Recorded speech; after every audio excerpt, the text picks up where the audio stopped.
कि जनाब इसके पेरेंट्स का ताल्लुक पाकिस्तान से है तो हम इसको वीजा नहीं देंगे। वीजा वाला सारा विवाद चल रहा है, थोड़ा सा उस पर भी रोशनी डाल दी जाए। दोस्तों, शोएब बशीर इंग्लिश क्रिकेटर को वीज़ा न मिलने के कारण ब्रिटिश मीडिया और पाकिस्तानी मीडिया का रोना चालू हो गया है। आज देखते हैं इंडियन मीडिया का रिएक्शन इस पर क्या है।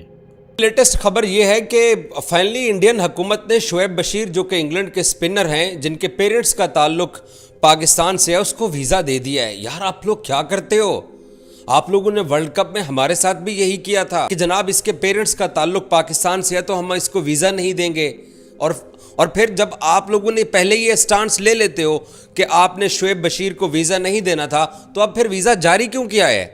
शोएब बशीर के लिए इंग्लैंड क्रिकेट बोर्ड को थोड़ा बेहतर प्लान करना चाहिए था ना, तो इसलिए शायद दो लेफ्ट आर्म्स नहीं मतलब वो वीजा वाला सारा विवाद चल रहा है, थोड़ा सा उस पर भी रोशनी डाल दी जाए कि बशीर की पाकिस्तान ओरिजिन है, उनके पेरेंट्स हैं। और ये पूरी दुनिया जानती है कि अगर आप यूके, यूएस किसी भी मुल्क के सिटीजन हैं और अगर आपकी ओरिजिन पाकिस्तान है पोस्ट 26/11/2008, तो भाई उसके लिए ये इंडिया की वीजा पॉलिसी है कि जी आपको इतने हफ्ते लगते हैं और आपको ये डॉक्यूमेंटेशन देनी होती है। उन्होंने डॉक्यूमेंटेशन दे दी होगी।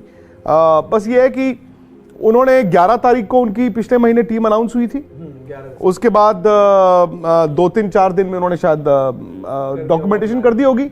अबू धाबी ये टीम कब ट्रैवल की है? कुछ वक्त आई थिंक ये शायद अपना क्रिसमस न्यू ईयर के टाइम पे मेरे को लग रहा है, जो मतलब एग्जैक्ट मेरे पास डिटेल्स मतलब टीम अनाउंस होने के कितने दिन बाद ये लोग अबू धाबी आ गए? 15-20 दिन रहे, 20 दिन। तो इस दौरान सबके वीजा आ गए, बशीर का नहीं आया।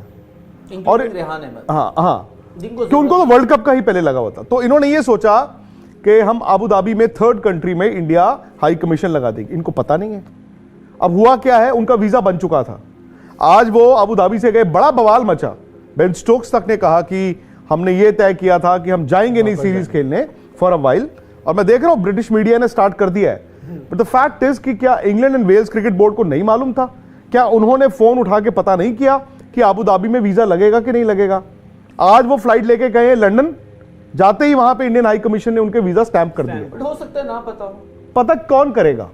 But Rehan Ahmed you based on assumptions Rahul, unless and until अगर नहीं अनलेस एंड अनटिल, मैं कह रहा हूं unless and until England and Wales cricket board को झूठ बोला गया था या किसी ने मिस इन्फॉर्म किया था कि नहीं उनको अबू धाबी में उनका स्टैंप हो जाएगा passport. So the point is कि जो आज गए हैं, इफ दे न्यू तो वो तो पता कर रहे होते ना। बट इसमें भी सर इनके पास रेफरेंस पॉइंट्स ऑब्वियसली ऐसे बताया राहुल भाई ने कि रेहान अहमद भी वर्ल्ड कप की बात है, तो उनका भी उनका पहले वीजा लग चुका हुआ। मैं वही कह रहा हूं कि उस टाइम का तो उनके पास एक रेफरेंस पॉइंट था ना कि क्या हुआ था। इवन पाकिस्तान टीम भी जब उनका प्लान, हालांकि मैं इसको डिफेंड नहीं कर रहा हूं। उस टाइम वो हो सकता है इंग्लैंड में ही हो, जब रेहान अहमद का लगा हो तो उनसे लिया होगा, वो होगा। बट जैसे मोइन अली है, क्योंकि वो इंग्लैंड में ही थे। एग्जैक्टली। तो पासपोर्ट आपका जहां पे है वहीं पे, मतलब अगर आपने अप्लाई इंग्लैंड में किया है आप इंग्लैंड में, तो इंग्लैंड में उनको मिलना था। और अगेन पाकिस्तानी ओरिजिन है तो आपको इतना मालूम होना चाहिए। कम्युनिकेशन में दिक्कत हुई है, फिर चाहे वो तो वो पूरी तरह से इंडिया का कसूर नहीं है। मैं ये सिर्फ कह रहा हूं इंडिया का सिर्फ इतना कसूर है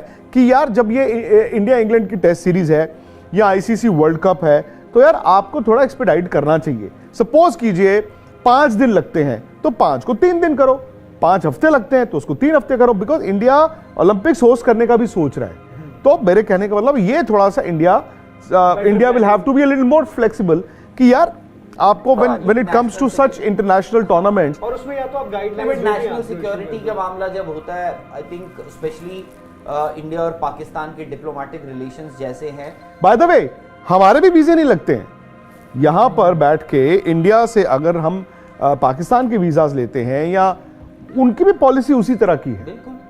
आपका खुद का डिले हुआ था बड़ा, मेरा तो कुछ हुआ ही नहीं, खैर उसके बाद भी मिला नहीं था आपको ना। तो वो अब मतलब ये तो एक केस है कि उसमें मिला ही नहीं। काफी ऐसे केस में लोग डिस्कस भी कर रहे हैं, लोगों ने बताया भाई वक्त तो लगता है, जो कि ठीक है, जो कि उनकी सही बात है। दोनों मुल्कों का अपना, खैर आई थिंक ये देखिए खेल है, आपके ये क्या खेल होता है। हम लोग क्रिकेट कवर करते हैं, हमें लग रहा है ऐसा कि एक खिलाड़ी को वीजा नहीं लगा, बहुत बड़ा इशू है और उनके कप्तान को भी लगा क्योंकि वो सीरीज खेलने आए हैं। उनकी मीडिया को लगा, उनको लगा कि भाई हमारे देश के खिलाड़ी के साथ ऐसा हुआ। लेकिन अगर किसी देश की अपनी एक पॉलिसी है कि हम इस पॉलिसी के तहत जाएंगे, इस पॉलिसी के तहत आपको वीजा देंगे, आपको वहां पे यूएस की पॉलिसी है, यूएस की पॉलिसी, एक हमारे इंडिया के प्लेयर हैं, इंडिया के क्रिकेट प्लेयर हैं जो वर्ल्ड कप वगैरह सब खेल चुके हैं।